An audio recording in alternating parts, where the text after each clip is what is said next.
Pas brillante, votre affaire. Non, cette année, ça n'a pas été ça. L'année dernière non plus. Non, l'année dernière non plus.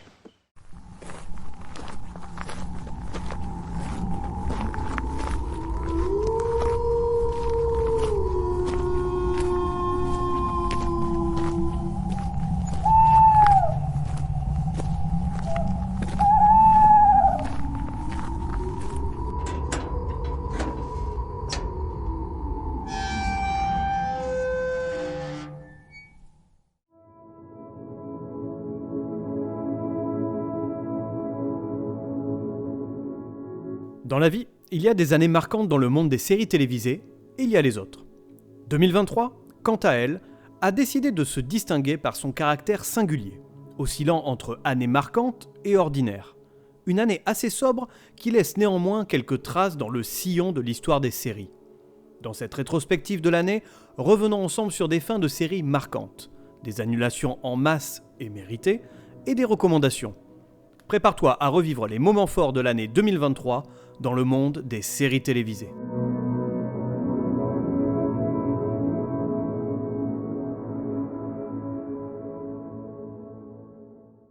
Nous entamons une nouvelle année. Il est l'heure de se retourner sur l'année passée et d'observer ce qu'elle a pu nous offrir. Comme à l'accoutumée, il y a eu des événements parfois bons et d'autres plus, disons-le, affreux. C'est affreux. Affreux. Ne dérogeant pas à la règle, 2023 nous a réservé son lot de pépites. Certaines étaient aussi brillantes que de l'or et nous ont réservé de bons moments, agréables, parfois magiques ou tout simplement apaisants. Chacun ira de ces instants précieux qui lui ont fait plaisir et qui lui sont marquants d'un point de vue personnel ou professionnel. D'autres pépites se sont avérées moins scintillantes et n'étaient que de vulgaires cailloux. Ouais. Tu es un caillou. Eh oui, 2023 a eu son lot d'horreurs. Je ne vais pas te faire l'affront de les énumérer car si tu suis un tant soit peu l'actualité, tu vois bien de quoi je parle. Heureusement, pour contrecarrer cette morosité ambiante, on a toujours cette petite bulle de respiration que sont les séries télévisées. Je sais, il y a bien d'autres choses qui permettent de s'évader et de s'affranchir des affres du quotidien. Chacun ira alors de son bon conseil, que ce soit de la méditation, du sport, de la musique, des sorties entre amis, de la drogue, du sexe, et soyons fous, autant tout faire en même temps, non ? Après tout, pourquoi pas ? Il faut tenter des expériences. Allez, après une petite session de lancer de thon, et oui, ça existe, je te promets, va checker, c'est parti pour s'enfiler quelques rails de coq avant de s'enfiler entre potes, et le tout sur un délicieux morceau de Vulvodynia.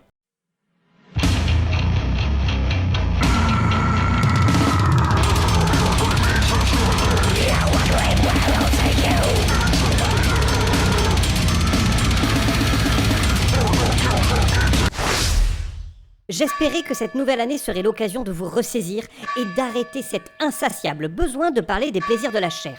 C'est regrettable, mais mes prières pour sauver votre âme restent vaines. Je ne perds pas pour autant espoir. La foi me guide et saura trouver le chemin de votre cœur. Paix à votre âme.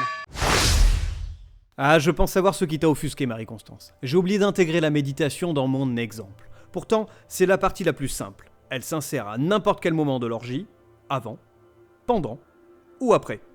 Après tout, c'est à toi de voir ce que tu préfères, petite coquine. Ok, c'est toi la coquine, d'accord, ok. Donc revenons à cette bulle de respiration offerte par les séries télévisées dont je parlais un peu plus tôt. Il est à noter que cette fameuse bulle est à protéger et à mettre en lieu sûr, car elle peut être brisée à tout moment si tu as la malencontreuse idée de te rendre sur des réseaux sociaux toxiques ou de suivre des comptes Insta, X ou autres, qui se prennent pour des grands critiques, tu sais là, ces petits influenceurs. Je ne citerai personne, on n'est pas là pour cracher sur les autres. Mais si tu viens me voir en MP, je t'en partagerai peut-être un ou deux. Mais chut, ça reste entre nous. Mais on est d'accord, c'est notre secret, ça reste entre nous, hein. En attendant, tout le monde n'est pas Alain Carazé. Alors redescendez de votre piédestal en mousse, bande de vils faquins. Maraud, faquin, butor de pieds plats ridicule. Je me suis encore égaré, bordel. Donc, en 2023, cette petite bulle a été entachée par une grève importante qui a frappé les États-Unis. Une grève des scénaristes suivie par une grève des comédiens et comédiennes. Une grève absolument justifiée dont je t'ai parlé dans l'épisode 13 de la saison 3 du Son de la Crypte. Les impacts de celle-ci s'en sont ressentis notamment sur les networks américains comme ABC, CBS et NBC, avec une rentrée des séries qui n'a pas eu lieu en septembre. Quant aux autres chaînes et plateformes, la grève a eu un impact avec un retard des productions que l'on a constaté fin 2023 et qui sera flagrant en 2024. Concrètement, la grève aura-t-elle du bon ? Je pense que oui, car elle a permis de faire entendre des voix et d'asseoir le travail important des scénaristes. Personnellement, j'y vois aussi un autre point positif. Elle a aidé à ne pas renouveler des séries de network comme notamment The Rookie Feds.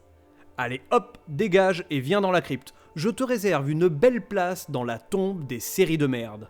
Allez, viens par ici. Transition parfaite pour te parler des annulations. 2023 a évidemment été le témoin de pas mal d'annulations. Dans le lot, il y a des évidences. Je pense principalement à The Winchesters, Walker Independence et The Rookie Feds encore elle. 3 séries sur lesquelles j'avais parié une annulation prématurée. Il y a également des séries pour lesquelles on aurait aimé des prolongations, et d'autres pour lesquelles il aurait été grand temps de baisser le rideau. Sans être une année mémorable sur tous ces aspects, 2023 mérite qu'on s'attarde sur certains faits marquants. Alors, c'est parti. Non, pas elle, non. Pour le premier chapitre, nous allons voir les fins de séries marquantes de l'année. Pour certains et certaines, ce sera Fear the Walking Dead. Pour d'autres, ce sera The Crown. Ou encore pour d'autres, ce sera Mayans MC, qui marqueront de leur empreinte l'année 2023. Ces séries, qu'on les aime ou non, on sera tous d'accord sur cette simple vérité. Elles ont marqué le cours de l'histoire des séries télé. De par leur longévité, ou de par la fanbase qu'elles ont pu construire autour d'elles, elles peuvent être érigées au rang de séries cultes, ou semi-cultes si tu veux. Évidemment, une série culte est par principe très subjective. Tu pourras trouver sur les internets des listes des plus grandes séries cultes de tous les temps. Et tu as d'ailleurs un abécédaire des séries cultes que tu peux retrouver sur le site de la crypte et bien entendu dans le podcast Le Son de la Crypte. Il y a assurément des consensus sur certaines œuvres télévisuelles, mais soyons honnêtes 2 secondes. Ce n'est pas parce que Jean-Michel, Télé 3 semaines, rédac en chef de n'importe quel magazine à 2 balles, a établi sa propre liste de séries cultes en allant poser sa pêche après son 3e café de la matinée, qu'il faut la prendre pour argent comptant. Oui, Jean-Michel a peut-être 1 ou 2 séries en commun avec toi qu'il affectionne tout particulièrement. Pourtant, Jean-Mi a peut-être des goûts de merde et il est possible que Prison Break soit dans sa liste. Mais quelle déception, Jean-Michel! J'attendais mieux de ta part, merde. Oh, je suis déçu. Bref, je pense que tu as saisi mon propos. Tes séries ne sont pas les mêmes que celles de Jean-Michel, que celles de ton voisin, du boulanger, du boucher ou que les miennes. Elles ne sont pas pour autant moins bonnes ou meilleures. Elles sont uniquement celles qui te plaisent et te font vibrer. Pour revenir au sujet de ce chapitre, je veux te parler de 2 séries qui ont pris fin et qui, dans une certaine mesure, me manqueront. Petit aparté concernant les 3 séries susmentionnées. Mayans MC, j'ai déjà fait une petite critique que tu trouveras sur le site de la crypto-série. Mais en substance, malgré quelques longueurs et des personnages assez saoulants, la série s'est achevée d'une bien belle manière. The Crown ne fait pas partie des séries que j'ai suivies, il me sera donc très difficile d'en parler, mais apparemment, la série vaut vraiment le coup. Quant à Fear the Walking Dead, j'avais stoppé la série au cours de la première saison. Elle ne réussissait pas à me convaincre et sa grande sœur, The Walking Dead, avait déjà tendance à me taper sur les nerfs. Apparemment pourtant, Fear the Walking Dead a surpassé cette dernière. Mais ça, seuls les fans pourront en juger. La première série dont je veux te parler, il s'agit de Succession.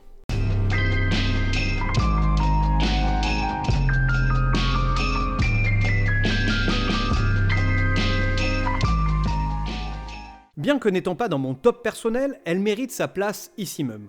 Je lui reconnais sans grande difficulté une qualité indéniable dans son écriture et dans son casting. La série regorge de petits moments délectables et mémorables, généralement en compagnie du duo Greg et Tom, le tout saupoudré de dialogues piquants qui restent gravés dans l'esprit de n'importe quel téléspectateur. Et là, je pense à des répliques cinglantes du père Roy ou encore de son fils cadet, le détraqué sexuel notoire, le bien nommé Roman. What do you think? Me? Well, it's difficult. Oh, it's difficult. Oh, I'm sorry, buddy. Would you like a hand job and an Advil? Fuck off, then. Oui, Succession a tout d'une grande série. Et cerise sur le gâteau, elle a su s'arrêter à temps. Elle tire sa révérence au bon moment et de bien belle manière, laissant derrière elle tout un parterre de fans. Je sens maintenant que tu as envie de savoir pourquoi je considère Succession seulement comme une simple bonne série sans aller jusqu'à l'encenser. Mon explication tient en 2 points. Le premier, et certainement le plus problématique, est ce que j'appelle l'effet auberge espagnole, en lien avec le film de Clapiche. J'en avais déjà parlé pour la série The Wire, sur écoute en VF. Ce processus intervient quand ton entourage, les médias, les réseaux sociaux, te survendent quelque chose, en l'occurrence ici une série. Tout le monde te dit que c'est la série culte par excellence, que tu es has-been de ne pas la regarder, bref, que t'es une sous-merde de ne pas avoir vu cette série. À partir de là, tu comprends que tu passes sans doute à côté de quelque chose, mais aussi que tes copains sont des sacrés connards de te parler ainsi. Espèce de salaud! Une fois visionné, le résultat, seul toi peux le connaître. Quoi qu'il en soit, pour moi, l'effet n'a pas été celui escompté. Succession m'a beaucoup plu, mais pas à la hauteur de ce qu'on m'avait vendu la série. Vous êtes en train de me dire qu'il a menti. Vous le traitez de menteur. Ah oui, un menteur hors pair, mais avec bien d'autres défauts que celui-là. Toute cette propagande a finalement desservi ma découverte de la série et mon visionnage. J'ai appelé ce phénomène l'effet auberge espagnole. Tout simplement, car j'avais découvert le film bien après tout le monde. Noyé dans les avis ultra positifs, je m'attendais à un très bon film. Résultat, j'ai détesté. Eh, je vous le dis, les mecs, c'est nul! C'est nul! C'est nul! Je te rassure, et comme je l'ai expliqué plus tôt, la conclusion n'est pas aussi affreuse pour Succession. Néanmoins, si j'avais pu me prémunir de tous ces avis, mon visionnage aurait certainement été différent. L'autre point négatif de la série réside dans sa réalisation. Autant j'ai aimé la direction des acteurs et le scénario, autant la réalisation ne m'a pas convaincu un poil de cul. Ces zooms à répétition sur les acteurs dès qu'ils prennent la parole sont hyper maladroits. Il y avait probablement un effet recherché, un parti pris de la part du réal pour appuyer les propos du personnage, accentuer l'aspect tragique ou autre. Mais personnellement, ça avait plus le don de me faire décrocher de la série, tellement je trouvais ça mauvais. Et je n'ai pas d'autres mots. Ces zooms avant, brusques qui plus est, sont mauvais. C'est digne des vidéos de mon fils avec son appareil photo qui dit zoom. Mais lui, à l'inverse, je l'aime et c'est un putain de jouet son matériel. Ah, bordel de merde, ils ont réussi à m'énerver alors que je parlais d'une série que j'apprécie en plus. Faites chier les gars. Merde! Allez, passons à la seconde série qui m'a marqué cette année. Il s'agit de Ted Lasso.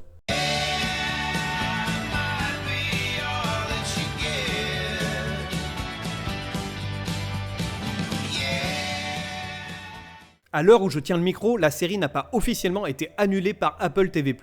Et malgré tout l'amour que je porte pour cette série, j'espère de tout mon cœur qu'elle ne sera pas renouvelée.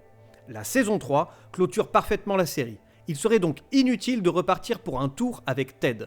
Son personnage nous manquera, c'est certain, mais cette fin permet de rester sur une note positive. L'indigestion n'était pas encore présente, et il serait dommage de continuer la série si ce n'est pour la gâcher. Tout ça parce que la plateforme n'a pas su s'arrêter à temps. On l'a trop souvent vu. Et je te renvoie d'ailleurs à l'abécédaire des séries qui ont duré trop longtemps. La seule suite que j'aimerais à l'univers de Ted Lasso serait un spin-off avec Roy Kent. En fait, n'importe quel spin-off finalement, avec un des personnages emblématiques de la série, que ce soit Kaylee, Nathan ou Coach. La faire perdurer de la sorte sur 1 ou 2 saisons max, je signe de suite. Ted Lasso aura été durant les 3 saisons qui la composent cette petite bouffée d'air frais, ce petit vent de bonheur et de bonne humeur apporté par ce panel de personnages tous plus attachants les uns que les autres. Ils me manqueront, la série me manquera, et entre nous, cette série m'a enfin réconcilié avec le foot. Non, je déconne, j'en ai toujours rien à carrer de ce sport de merde. C'est pour dire la qualité de la série. C'est vraiment un marrant! Passons au deuxième chapitre, les annulations regrettables. Après avoir brossé un tableau des séries qui nous ont quittés en beauté en 2023, permets-moi maintenant de te présenter le côté obscur de la force, les séries qui ont été fauchées cruellement en plein vol. Tels de petits oisillons tout mignons prêts à tenter un départ pour un second vol, les ailes déployées et... Bam! Une cartouche dans le nid, c'en est terminé. Dis-toi bien que chaque année, tels ces oisillons abattus en plein vol par des connards de chasseurs, des séries meurent, annulées prématurément par des chaînes de télévision, elles aussi sans cœur et certainement très avinées. À nous de leur rendre un dernier hommage. Revêtons notre tenue de deuil et accompagnons ces séries dans leur dernière demeure, la crypte.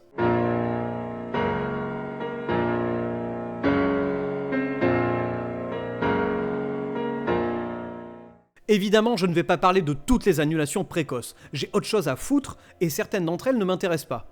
The Rookie Feds, peut-être ? Parce que vous êtes taquin. Mais il y a 2 séries qui ont été annulées, un peu trop tôt à mon goût, en 2023. Pour la première, il s'agit de Mindhunter, une annulation que personne ne voulait.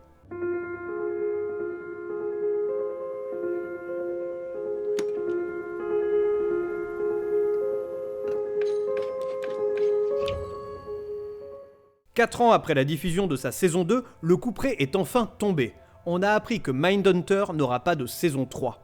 On s'en doutait depuis longtemps, mais l'espoir était toujours présent. C'est officiel maintenant depuis début 2023. La série est abattue en plein vol et n'aura pas de suite. Je m'y attendais, mais cette annonce m'a fait l'effet d'une gifle. Bah oui, je voulais le revoir moi, mon petit Macron spécialiste des serial killers. Franchement, entre nous, Jonathan Groff et Emmanuel Macron, c'est la même personne, y a pas photo. Ce sont pourtant des rongeurs l'un et l'autre, non? Et à part la queue, ils sont très proches l'un de l'autre, n'est-ce pas? Alors Netflix, pourquoi? Pourquoi tu as fait ça? La série était juste passionnante. C'est comme arracher un livre des mains d'un lecteur en plein milieu d'un chapitre palpitant. Le dernier qui m'a fait ça, il s'est pris mon étagère Billy dans la gueule. Mais j'ai dépensé ce con! Mindhunter aurait clairement mérité une saison 3 pour achever dignement la série. Creuser un peu plus la psyché de ces tueurs en série, partager un peu plus le quotidien de Holden et Tench, et enfin développer l'arc autour du serial killer BTK. Il y avait de quoi faire, et assurément de quoi terminer en beauté la série produite par David Fincher et Charlize Theron. News de dernière minute. L'acteur Holt McCallany, a.k.a. Bill Tench, aurait déclaré à la presse en ce début 2024 qu'il serait prêt à reprendre son rôle si Fincher donne son feu vert pour une saison 3. Ah bien tiens, on s'en doute. Et de préciser que ce dernier aurait des idées pour une suite, comme par hasard.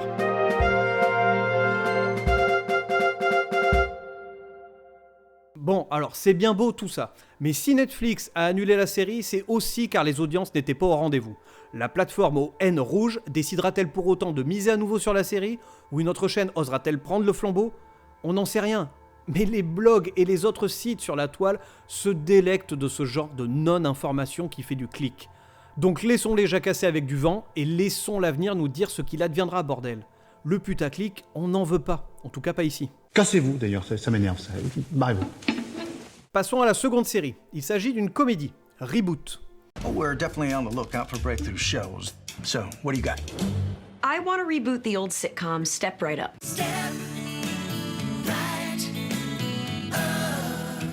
Sans être la comédie du siècle, Reboot apportait une bouffée d'air frais parmi la flopée des séries comiques.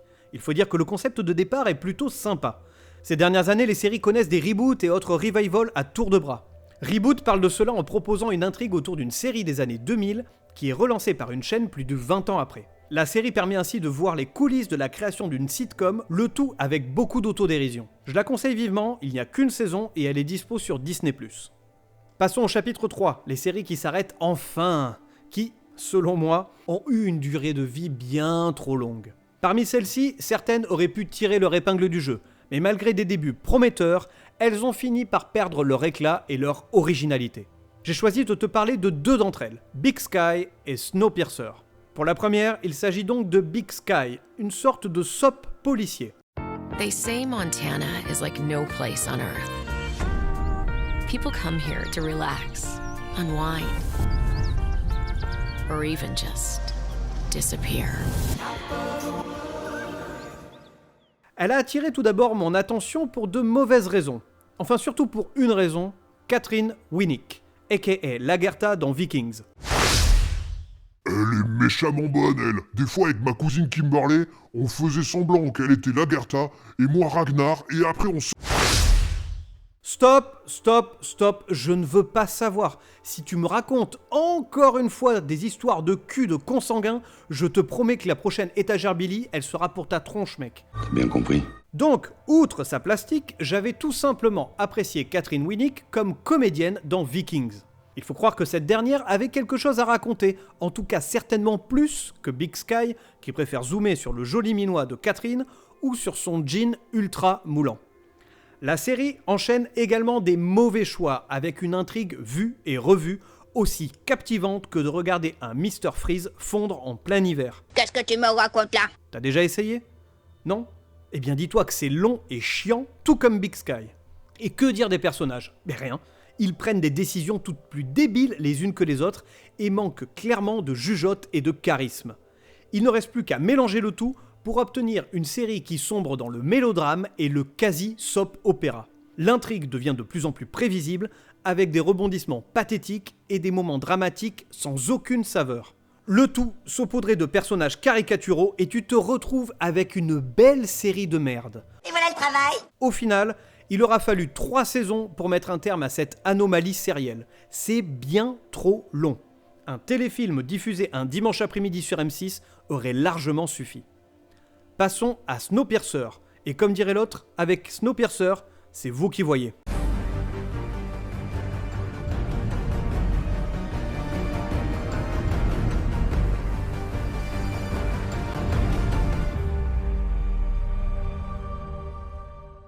Comme la plupart des séries post-apocalyptiques, elle a commencé avec une idée plutôt bonne.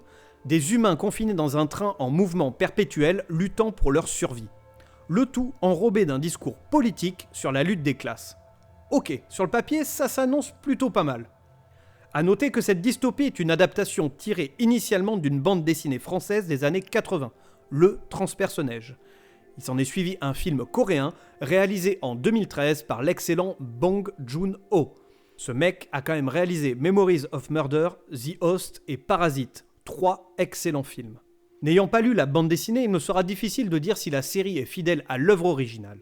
Concernant le film, le décalage ne me semblait pas très flagrant de prime abord. Cependant, l'idée d'étendre une telle histoire sur plusieurs épisodes, voire saisons, me semblait audacieuse.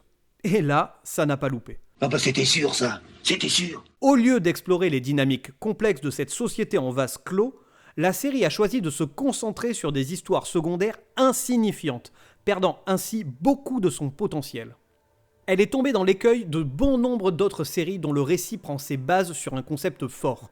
Et je pense à des séries comme Jericho, The Event, La Brea, Persons Unknown, Containment ou encore Under the Dome. De la merde. De la merde. De la merde. De la merde. De la merde de la merde. Honnêtement, l'histoire du petit Kevin qui a perdu son doudou lors d'une bagarre dans les wagons ou autre lieu important de la fiction, on s'en branle. Il est préférable de faire avancer le scénario principal et de laisser de côté ces intrigues inintéressantes qui n'ajoutent pas grand-chose à l'histoire. En conclusion, Snowpiercer est l'exemple parfait de série qui a perdu de vue son objectif initial et s'est perdu sur les rails. Avant de créer la série, il aurait fallu écouter Régis. Ah ouais, y'en a qui ont essayé, ils ont eu des problèmes, hein. Passons à présent aux séries coup de cœur de 2023. Cette année a été l'occasion de découvrir, comme d'habitude, de nouvelles séries. Et parmi celles-ci, j'ai eu de véritables coups de cœur que j'ai envie de te partager. N'hésite pas d'ailleurs à venir me partager les tiens dans la partie commentaires sur le site ou sur les réseaux sociaux, Instagram, Facebook, etc. Pour la première série dont j'ai envie de te parler, il s'agit de Lessons in Chemistry. Voici son synopsis. Wham! Rebop! Boom! Bam! Dans les années 60, Elisabeth est une brillante scientifique qui, après avoir été exclue de son programme de doctorat en chimie, trouve une nouvelle voie en tant qu'animatrice d'une émission culinaire pour une télévision locale. L'occasion pour elle de poursuivre d'une manière détournée sa passion pour les sciences tout en distillant des messages féministes.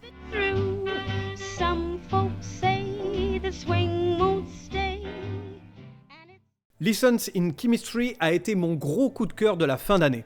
La série est un véritable hymne à l'émancipation féminine et à la lutte pour l'égalité. Sans vouloir en faire trop, elle vaporise ici et là des messages forts et des valeurs importantes qu'il est bon d'entendre, encore plus à l'heure actuelle. Portée par une Brie Larson remarquable et un casting qui ne démérite pas, Lessons in Chemistry navigue avec aisance entre la comédie, le drame et la fable sociale. Une série incontournable que je recommande chaleureusement. Elle sert d'exemple parfait à montrer à tous, y compris et surtout à tous ces gros machos, pour leur démontrer que le talent n'a pas de genre. Il n'est jamais trop tard pour éduquer un gros débile dont la testostérone a pris possession intégralement de sa boîte crânienne. Et n'oublions pas non plus la progéniture de cette énergumène qui mérite elle aussi une ouverture d'esprit. Bon, alors, la petite crise est terminée. On se calme. Je me calme. Plus sérieusement, la série est idéale pour sensibiliser les enfants aux questions d'égalité de genre dès le plus jeune âge.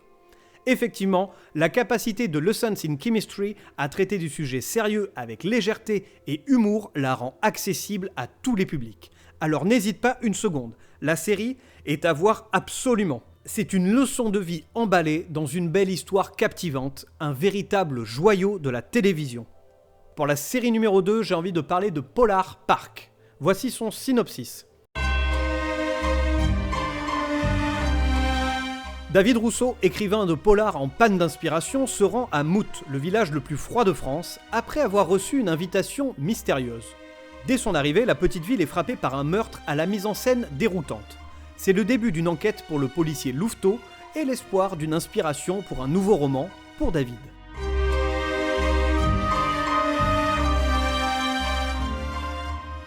Polar Park n'est peut-être pas la série qui m'a le plus marqué cette année, mais pour changer, j'ai envie de te parler d'une série française.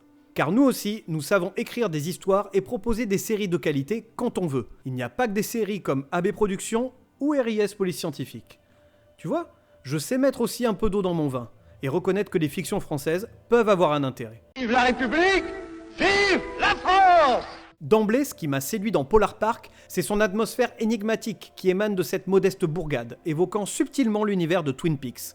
Alors, la comparaison avec l'œuvre du grand maître Lynch s'arrête là. Il reste que Polar Park réussit à sa manière à rendre la ville de Mout fascinante, faisant de celle-ci un élément central de l'intrigue, tout comme l'a fait Lynch avec Twin Peaks. Un autre atout majeur de Polar Park réside dans ses personnages excentriques et attachants. Jean-Paul Rouve se distingue particulièrement, tandis que Guillaume Gouix, incarnant Louveteau, et Soliane Moissé dans le rôle de Nikki, livrent également de très bonnes performances. Le seul bémol concerne la prestation d'India Air, a.k.a. Aurélie Poulidor, que je n'ai pas trouvé très convaincante. Son jeu exagéré peut déconcerter. Il s'agit probablement d'une décision délibérée dans l'écriture du personnage, visant très certainement à accentuer son mystère et son décalage.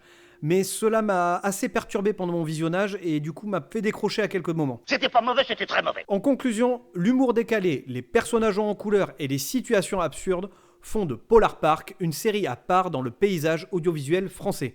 N'hésite pas à aller la regarder, elle est dispo sur Arte TV. Enfin, la troisième série dont je veux te parler, il s'agit de Silo. Voici son synopsis.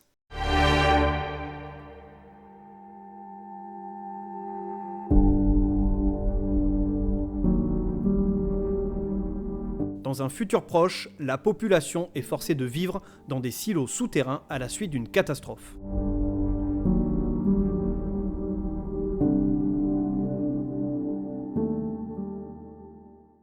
La série est adaptée du roman éponyme de l'auteur américain Hugh Howey. Il s'agit encore une fois d'une dystopie, mais cette fois d'une bonne dystopie. Dans Silo, la représentation de la gestion de la vie en communauté se distingue par son réalisme et sa complexité, offrant une étude profonde des dynamiques humaines dans un contexte extrême.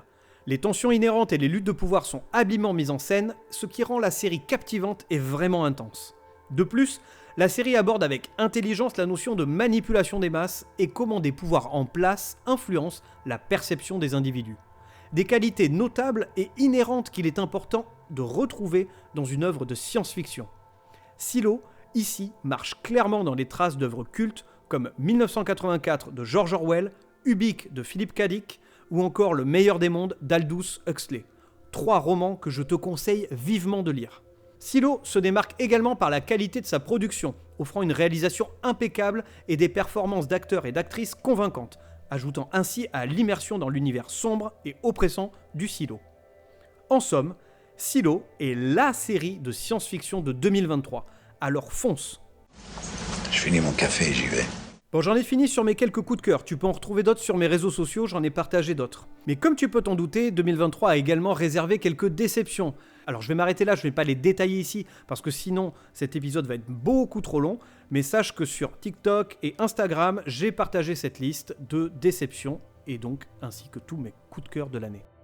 Mais avant de conclure, j'aimerais aborder quelque chose. 2023 ne déroge pas à la règle, et comme chaque année, de nombreux acteurs et actrices nous ont quittés.